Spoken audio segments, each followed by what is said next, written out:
తాకట్లో ఉన్న బంగారాన్ని విడిపించి ఆ రోజున మార్కెట్ ధర కట్టి మిగిలిన డబ్బును మీకు అందిస్తుంది కొమ్మూరి గోల్డ్.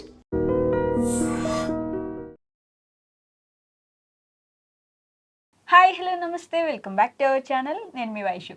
ఐపీఎల్ సందర్భంగా ఆల్రెడీ ఒకసారి కప్పు కొట్టేశాం కదా అని ఏ ఒక్క నిమిషం కూడా వేస్ట్ చేయొద్దు అని చెప్పి కింగ్ కోహ్లీ ఈ మధ్యనే టీంతో మాట్లాడినట్టుగా తెలుస్తుంది. మరి డిఫెండింగ్ ఛాంపియన్స్గా బరిలోకి దిగుతున్న ఆ టీం మళ్ళీ కూడా కప్పు కొట్టే అవకాశం ఏమైనా ఉందా, అలా కనిపిస్తుందా? అంటే ఒకసారి కొడితే చాలు మనం వెంటనే కప్పులు కొట్టేస్తామని ఇంతకుముందు కింగ్ మాట్లాడినట్టుగా అందరూ మాట్లాడుకుంటున్నాం. కాబట్టి మరి ఎలా ఉంది ఈసారి టీం, వాళ్ళ బలాలు ఏంటి, బలహీనతలు ఏంటి, ఈ విషయాలన్నింటి గురించి మాట్లాడడానికి ఈరోజు మాతో పాటు స్పోర్ట్స్ అనలిస్ట్ వెంకటేష్ గారు సార్తో మాట్లాడదాం. హలో సార్, నమస్తే. ఎలా ఉన్నారు?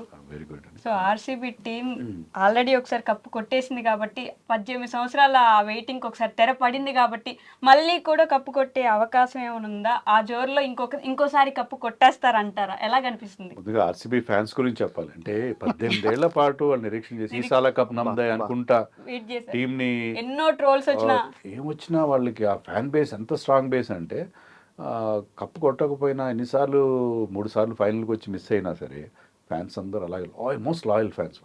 వాళ్ళ సుదీర్ఘ నిరీక్షణ ఫలించింది. ఇప్పుడు చాలా రిలాక్స్డ్గా ఉంటారు వాళ్ళు. టీం కూడా చాలా రిలాక్స్డ్గా ఉంటుంది. విరాట్ కోహ్లీ కానీ వీళ్ళందరూ కూడా ఏంటంటే ఒకసారి కప్ వచ్చిన తర్వాత మీకు ఆ ప్రెషర్ ఉండదు. సో ఇండియన్ టీం చూసాం కదా మనం లాస్ట్ 2024లో ఎప్పుడైతే T20 వరల్డ్ కప్ గెలిచామో ఆ తర్వాత we're winning everything almost everything. So అలాగే ఆర్సీబీ కూడా అందులో వాళ్ళు చేసిన పని ఏంటంటే ఈసారి ఆల్మోస్ట్ సేమ్ టీం పెట్టుకున్నారు. They did not do any experiments. అదే టీంని మనం అదే టీంతో వెళ్దాం, అదే రకంగా పర్ఫార్మెన్స్ ఇద్దామని చెప్పి వాళ్ళు అంటే వితౌట్ డిస్టర్బింగ్ ఎనీథింగ్ అదే రకంగా వెళ్తున్నారు. So I think this year also they are looking very good. Kohli మీద ఒక ఫేక్ ప్రాపగండా స్టార్ట్ అయింది. నాకు చార్టర్ ఫ్లైట్ కావాలి, లండన్ నుంచి నేరుగా ఇండియాకి వస్తాను, మ్యాచ్కి 3 రోజులు గ్యాప్ ఉంటే నేను మళ్ళీ లండన్ వెళ్ళిపోతాను. ఏం సార్ కోహ్లీ మీద ఏం నడుస్తుంది అసలు? అంటే దానికి మళ్ళీ ఆయనే రిప్లై కూడా ఇచ్చారు, ఒక నవ్వుతూ ఎమోజీ పెట్టి. సో అది కోహ్లీ ఇచ్చాడు కాబట్టి అది విపరీతంగా వైరల్ అయింది. ఆ సైట్ కూడా క్రాష్ అయిందని చెప్తున్నారు. దానివల్ల ఏమవుతుందంటే కోహ్లీ మొత్తం ఆ రూమర్ మొత్తం పటాపంచలు అయిపోయింది. అది లేకపోతే ఏంటి దాన్ని నమ్మేవాళ్ళు చాలామంది ఉంటారు. సోషల్ మీడియాలో ఎప్పుడు ఏదో వచ్చినా దాన్ని సీరియస్గా తీసుకునే వాళ్ళు చాలామంది ఉంటారు. అంటే ఇప్పుడు ఏమవుతుందంటే రాజా, ఇప్పుడు ప్రతి ప్లేయర్కి ఒక సోషల్ మీడియా టీం ఉంటుంది. వాళ్ళు వాళ్ళ ప్లేయర్ని ప్రమోట్ చేసుకోవడంతో పాటు వేరే ప్లేయర్ని డౌన్ చేయడానికి కూడా ప్రయత్నం చేస్తున్నారు. సో ఇది యాక్చువల్గా ఇది ఎవరో కొంటెగా చేశారని అనుకోవడం కాదు. ఇవన్నీ ఈ వార్ ఫ్యాన్ వార్ లాగే ప్లేయర్ వార్ కూడా జరుగుతుంది. సో ప్రతి ఒక్కరికి ఆ టీం ఉంటుంది. ఆ టీంతో ఏంటంటే ఆ పిఆర్ టీము వాళ్ళు రకరకాల ట్రిక్స్ ప్లే చేస్తున్నారు. సో కోహ్లీని బదనాం చేయాలి. సరిగ్గా ఐపీఎల్ ముందు కోహ్లీ ఆల్రెడీ లండన్ వెళ్ళడానికి చాలామందికి అభ్యంతరం ఉంది. నాకు అభ్యంతరం లేదు. ఎందుకంటే దానికి మోస్ట్ జెన్యున్ రీజన్ ఏంటంటే వాళ్ళ పేరెంట్స్ వాళ్ళ ఇద్దరు పిల్లలు ఉన్నారు. ఇద్దరు పేరెంట్స్ సెలబ్రిటీస్, ఒకరు సినిమా రంగంలో, ఒకరు క్రీడా రంగంలో. వాళ్ళ పిల్లలు ఇక్కడ పెరిగితే ఏమవుతుంది, వాళ్ళకి ఆ సెలబ్రిటీ పిల్లలుగా వాళ్ళ మీద చాలా ఇబ్బందికరమైన పరిస్థితి ఎదుర్కొంటారు. థ్రెట్స్ వస్తున్నాయి. ఆ పాపను కూడా లాగి సోషల్ మీడియాలో. సో వాళ్ళ చైల్డ్హుడ్ నార్మల్గా ఉండదు. సో పిల్లల కోసం వెళ్ళారు వాళ్ళు. అందుకని ట్యాక్స్లు ఎగ్గొట్టడానికో మరొకటి కాదు. ఏంటంటే వాళ్ళ పిల్లల భవిష్యత్తును దృష్టిలో పెట్టుకుని వాళ్ళు లండన్లో ఉంటున్నారు. లండన్లో ఉంటారు బేసిక్గా. అక్కడ ఇండియా వచ్చినప్పుడు ఆడతారు. అది కాకుండా నేను లండన్కి చార్టర్ ఫ్లైట్లో వెళ్తాను. ఇదంతా కూడా అంటే దుష్ప్రచారం. ఈ టాక్సిసిటీ మన సోషల్ మీడియాలో విపరీతంగా పెరిగిపోయింది. దానికి ఇది బెస్ట్ ఉదాహరణ. అండ్ కోహ్లీ రోల్ ఎలా ఉండబోతుంది సార్ ఆర్సీబీలో ఈసారి? కోహ్లీ ఇప్పుడు ధోని రోల్ ఎలా ఉంటుందో సిఎస్కేలో, కోహ్లీ రిటైర్ కావట్లేదు, యాక్టివ్గా ఉన్నాడు. Most important player. బట్ ఏంటంటే మెంటర్. ఈ టీం అంతా కూడా అతను రివాల్వ్స్ అరౌండ్ కోహ్లీ చుట్టే తిరుగుతూ ఉంటుంది. సో కోహ్లీ పర్ఫార్మెన్స్ ఆధారంగానే వాళ్ళు ముందుకెళ్ళే అవకాశం ఉంటుంది. So as opener he will set the tone. అంతేకాకుండా యంగ్స్టర్స్ని ఇన్స్పైర్ చేయడం కానీ, తర్వాత అన్ని రకాలుగా క్యాప్టెన్ కాకపోయినా ఇప్పుడు క్యాప్టెన్ కంటే కూడా లీడర్షిప్ రోల్ చాలా ఇంపార్టెంట్. క్యాప్టెన్ వేరే, leader. He is the leader of the team. Captain Rajat Patidar కావచ్చు, లీడర్షిప్ రోల్ అతను. సో ఈ యంగ్స్టర్స్ కానీ ఎవరైనా దే లుక్ టువర్డ్స్ హిమ్. ఎందుకంటే వాళ్ళకి ఫామ్ లేకపోయినా స్ట్రాటజీ పరంగా ఏమైనా అవసరం వచ్చినా కోహ్లీ లాంటి ఒక ప్లేయర్ ఇంటర్నేషనల్ క్రికెట్లో, ఐపీఎల్లో ఆడి, ముఖ్యంగా ఒకే టీంకి ఆడి, అదే చిన్నస్వామిలో అన్ని మ్యాచ్లు ఆడి, అతని వాస్ట్ ఎక్స్పీరియన్స్ అది చాలా పెద్ద ప్లస్ అవుతుంది ఆ టీంకి. సో కోహ్లీ లేకుండా మనం ఆర్సీబీని ఊహించుకోవడం కూడా మనకి కష్టం అవుతుంది. ఇప్పుడు కోహ్లీ ఉన్న ఫామ్ లో ఇంకా టీమ్ కి మంచి ప్లస్ పాయింట్ అవుతుంది అంటారు సార్? కోహ్లీ ఫామ్ లో ఉండడమే కాకుండా వైష్ణవి ఏంటంటే అతను ఒక మంచి మెంటల్ స్పేస్ లో ఉన్నాడు, రిలాక్స్డ్ గా ఉన్నాడు. అతనికి ఏంటంటే వరల్డ్ కప్స్ వచ్చేసినాయి, అన్నీ గెలుచుకున్నాడు. ఆర్సీబీ టైటిల్ గెలిచింది. సో అతనికి మంచి ఫామ్లో ఉన్నాడు. రీసెంట్గా ఆడిన ఓడిఐ మ్యాచెస్లో అద్భుతమైన ఫామ్లో ఉన్నాడు. సో అతనికి ఏంటంటే he has no targets, nothing. చాలా రిలాక్స్డ్గా ఆడుకుంటా. అది బౌలర్స్కి పెద్ద డేంజర్ మార్క్, అది చాలా పెద్ద డేంజర్ సిగ్నల్ అది.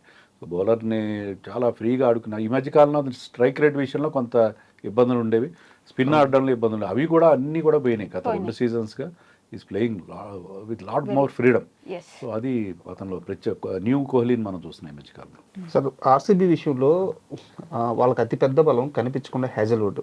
గత కొన్ని సీజన్స్లో చూసుకుంటే ఆ గుడ్ లెంత్లో బాల్స్ వేయడము, స్వింగ్ చేయడము, సో బ్యాట్స్మెన్కి ఎలాంటి ఫ్రీడమ్ ఇవ్వకుండా ఉండడము, లో స్కోరింగ్ మ్యాచ్లు కాపాడడం, ఎవ్రీథింగ్ హ్యాజల్వుడ్ చాలా ఇంపార్టెంట్ రోల్.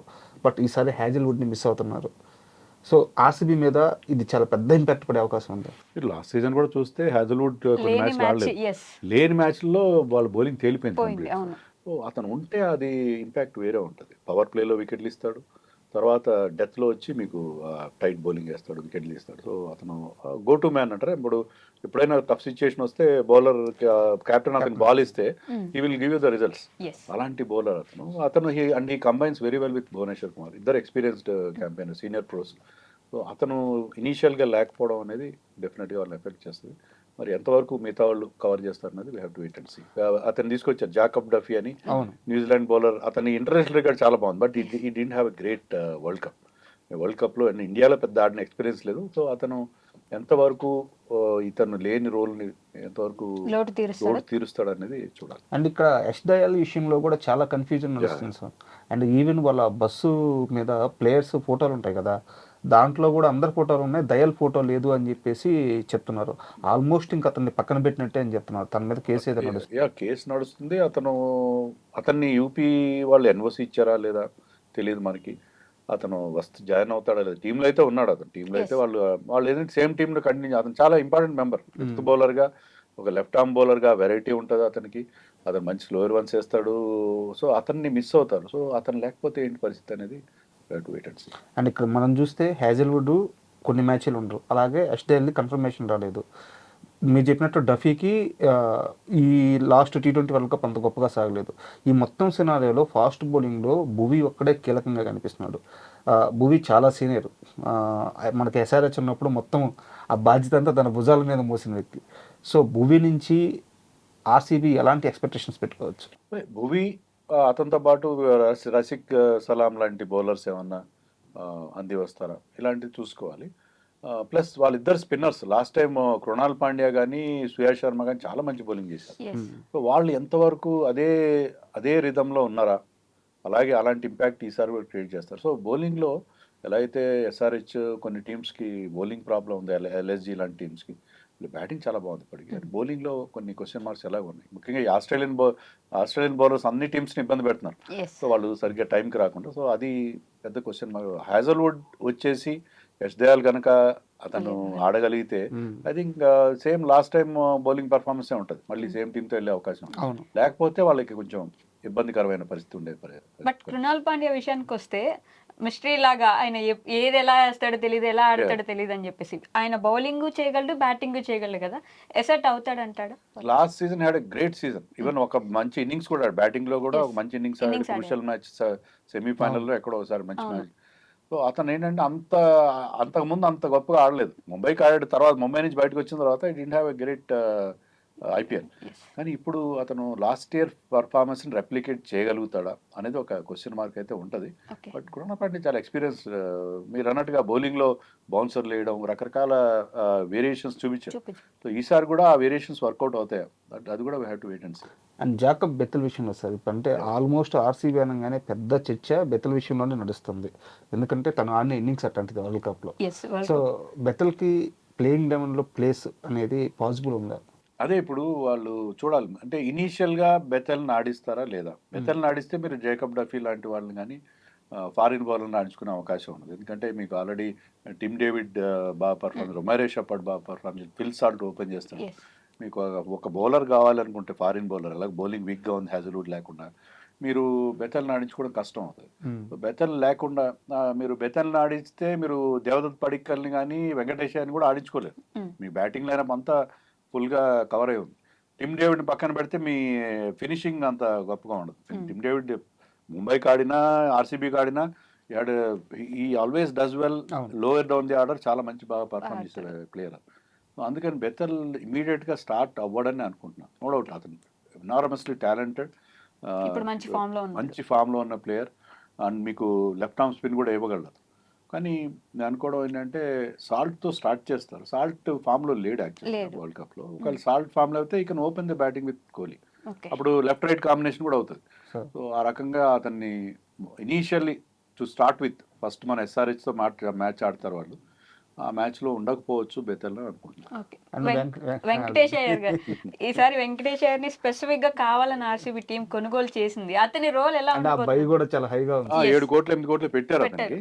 బట్ ఎక్కడ అకామిడేట్ చేస్తారు మీరు చూడండి. వాళ్ళ బ్యాటింగ్ లైనప్లో జాదవ్ పడికల్ టెరిఫిక్ ఫామ్లో ఉన్నాడు డొమెస్టిక్లో, అక్రాస్ ఫార్మాట్స్, రంజీగా వచ్చే. సో అతను లాస్ట్ సీజన్ కూడా బాగా ఆడాడు ఈ టీంకి.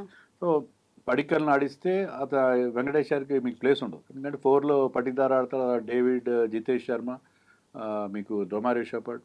సో మీకు బ్యాటింగ్ లైనప్లో అతను అకామిడేట్ చేయడం చాలా కష్టం. అది బ్యాకప్గానే ఉంటాడని అనుకుంటున్నాను నేను. స్టార్ట్ విత్ పడిక్కలే ఉంటాడు. పడిక్కల్ స్ట్రైక్ రేట్తో ఏమైనా ఇబ్బంది ఉందా, అతను వీళ్ళ స్టాండర్డ్కి. Even Venkateshwar didn't have a great season last year కేకేఆర్కి అంత బాగా పర్ఫామ్ చేయలేదు. సో అందుకని నాకైతే డౌటే. రజత్ పటిదార్ అతను గ్రేట్ ఫ్రెండ్స్, వాళ్ళిద్దరు మధ్యప్రదేశ్కి ఆడతారు, అందుకని టీంలోకి వచ్చాడు అతను. కానీ అతను straight away will not walk in to the 11 అని అనుకుంటున్నాను. అండ్ పటిదార్ విషయం సార్, ఆర్సీబీ 18 సంవత్సరాల కళ తీర్చిన captain and super talented young player. ఈ సీజన్లో పటిదార్ ఎలాంటి కాంట్రిబ్యూషన్ ఉండొచ్చు, ఎలాంటి ఎక్స్పెక్టేషన్? ప్రాబ్లం ఏంటంటే పటిదార్ డొమెస్టిక్లో అంత మంచి ఫామ్లో లేడు. బట్ స్పిన్నర్స్ చాలా బాగా ఆడతారు. సో మీకు మిడిల్ ఓవర్స్లో స్పిన్నర్స్ మీద స్వీప్లు, రివర్స్ స్వీప్లు కొట్టి స్పిన్నర్స్ని కౌంటర్ చేయడంలో అతని రోల్ చాలా ఉంటుంది. ఆ రకంగా మనం చూడాలి. ఫామ్ అందుకుంటే నథింగ్ లైక్ ఇట్. కెప్టెన్గా కూడా చాలా బాగా లీడ్ చేశాడు టీంని. ఎందుకంటే విరాట్ కోహ్లీ బిగ్ షూస్ని ఫిల్ చేయడం అంటే ఆషామాషి విషయం కాదు. అది చేస్తూ అతను అంత బాగా పర్ఫామ్ చేశాడంటే ఐ థింక్ అతను బ్యాటింగ్ కనుక ఫామ్ అందుకుంటే మీకు మిడిల్ ఓవర్స్లో స్పిన్నర్స్ని వెతుక్కోవడంలో చాలా పెద్ద రోల్ ప్లే చేస్తారు. మీరు ఇందాక మాట్లాడుతూ ఫిల్ సాల్ట్ అంత ఫామ్లో లేకపోతే బెటిల్ని ఓపెనింగ్ ఆడించుకోవచ్చు, లెఫ్ట్ రైట్ కాంబినేషన్ కూడా అవుద్దని చెప్పారు. యాక్చువల్గా నాకు ఇంటర్వ్యూకి వచ్చేదాకా ఈ ఆలోచన కానీ అసలు తట్టలేదు. బట్ బెటిల్ ప్లేస్మెంట్ సరిగ్గా సరిపోద్దేమో అనిపిస్తుంది ఓపెనింగ్, ఎందుకంటే తన షార్ట్ సెలక్షన్ కానీ అంతా. బట్ ఫిల్ సాల్ట్ మీరు చూడండి, ఫిల్ సాల్ట్ కేకేఆర్తో ఆడి టైటిల్ గెలిపించాడు 24లో. 25లో ఆర్సీబీ టైటిల్ గెలిపించాడు. ఎక్స్ప్లోజివ్ స్టార్ట్ ఇస్తాడు. విరాట్ కోహ్లీ పర్ఫెక్ట్ ఫాయిల్ అతను. ఎందుకంటే కోహ్లీ కాస్త అంటే అతని స్టైల్లో ఆడతాడు. కోహ్లీ మరీ ఆల్అవుట్ అగ్రెషన్కి వెళ్ళాడు. కోహ్లీ ఒకవైపు తన స్టైల్లో ఆడినా ఇతను బౌలర్స్ మీద విరుచుకుపడతాడు. సో వాళ్ళిద్దరు కాంబినేషన్, ఇద్దరు రైట్ హ్యాండర్స్ అయినప్పుడు చాలా బాగా వర్కౌట్ అవుతుంది. సో సాల్ట్ కనుక ఫామ్లోకి వస్తే ఆర్సీబీకి బెంగే ఉండదు. బెతల్ రావాలనేది తర్వాత సంగతి. సో మీకు బెంచ్ స్ట్రెంత్ ఉంటుంది, మంచి బెంచ్. బెతల్ లాంటి వాడు bombing the bench is a good sign for you. Correct. మీరు చెప్పినట్టు ఇప్పుడు వెంకటేష్ అయ్యర్ కూడా బెంచ్ పరిమితం అవుతాడు. అవును, టీంలో అతను అకామిడేట్ చేయడం చాలా కష్టం. So Jitesh Sharma last year నేను ఉన్నాను, కప్పు కొట్టిస్తానని చెప్పి మాట ఇచ్చాడు. సో ఈసారి ఎలా ఉండబోతుంది? జితేష్ శర్మ ఇలా చిన్న చిన్న కాంట్రిబ్యూషన్స్ ఉంటాయి అతనికి. కీ రోల్ బాగా ప్లే చేస్తాడు, మంచి క్యామియో ఇన్నింగ్స్ ఆడతాడు. అతను కూడా చాలా ఫియర్లెస్ క్రికెట్ ఆడతాడు, ఎప్పుడు కేర్ చేయడు. వికెట్ కోసం కానీ నా స్కోర్ ఎంత అని చూసుకోకుండా టీమ్ మ్యాన్. సో అతను ఉండడం చాలా కీ రోల్ ప్లే చేస్తాడు ఈ టీం. టిమ్ డేవిడ్ విషయానికి వస్తే అసలు కనిపించకుండా అన్సంగ్ హీరో లాగా ఆర్సీబీకి అవసరమైనప్పుడల్లా నిలబడతాడు. చాలా కీ పర్ఫార్మెన్స్ ఇస్తాడు. And is a very good fielder. మీరు లాంగ్ ఆఫ్ లో చాలా టాల్ మ్యాన్ కూడా. అంటే 6 వెళ్ళే బాల్ కూడా చేతితో క్యాచ్ పట్టుకునే ఎబిలిటీ ఉండే ప్లేయర్. సో టిమ్ డేవిడ్ చాలా మంచి, అంటే వాళ్ళ టీం అంతా బాగా సెట్ అయింది.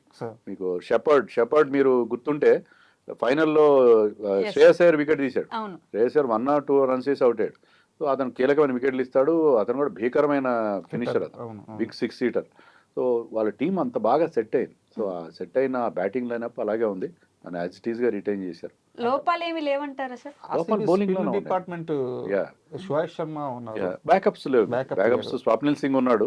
బట్ ఓవరాల్ గా బ్యాకప్స్ సరైన బ్యాకప్స్ లేవేమో అని అనిపిస్తుంది. ఇద్దరికి ఏదైనా ఫామ్ పరంగా ఇంజరీ పరంగా ప్రాబ్లమ్స్ వస్తే బ్యాకప్ సరిగ్గా లేవేమో అని అనిపిస్తుంది. బట్ వీళ్ళిద్దరు కూడా ఇంటర్నేషనల్ క్రికెట్ ఎక్స్పీరియన్స్ ఆల్మోస్ట్ లేదని చెప్పుకోవచ్చు.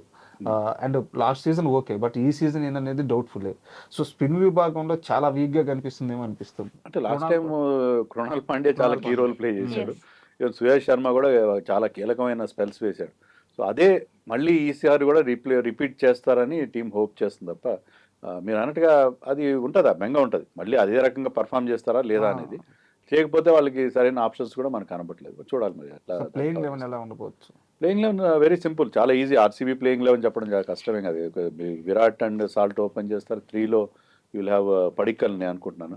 Padikkal and followed by Patidar, Tim David, Jitesh Sharma and this man Romario Shepherd and followed by bowlers Bhuvneshwar Kumar, Hazlewood లేకపోతే మీకు Jacob Duffy and Suyash Sharma, Krunal Pandya bat number 8లో కృణాల్ పాండ్యా బ్యాటింగ్ చేస్తాడు. తర్వాత followed by bowlers. Yash Dayal లేకపోతే రషిక్ సలాం ఆడతారని అనుకుంటున్నాను. సో టేబుల్ ప్రొడక్షన్ వీళ్ళు they are very good. Play ఆఫ్స్కి వెళ్ళడం పెద్ద కష్టం కావుతుందని అనుకోను నేను. బట్ తర్వాత ఈ బౌలింగ్ మీద డిపెండ్ అవుతుంది. బౌలింగ్ కనుక క్లిక్ అయితే దే కెన్ హేజల్వుడ్ యాడ్ అయ్యే ఛాన్సెస్ హ్యాజల్వుడ్ యాడ్ అవుతాడు. మరి యష్ దయాల్ విషయంలో డౌట్ ఉంది కదా. సో అలాగే స్పిన్నర్స్ విషయంలో మీరు అన్నట్టుగానే స్పిన్నర్స్ లాస్ట్ ఇయర్ లాగా ఆడగలుగుతారా?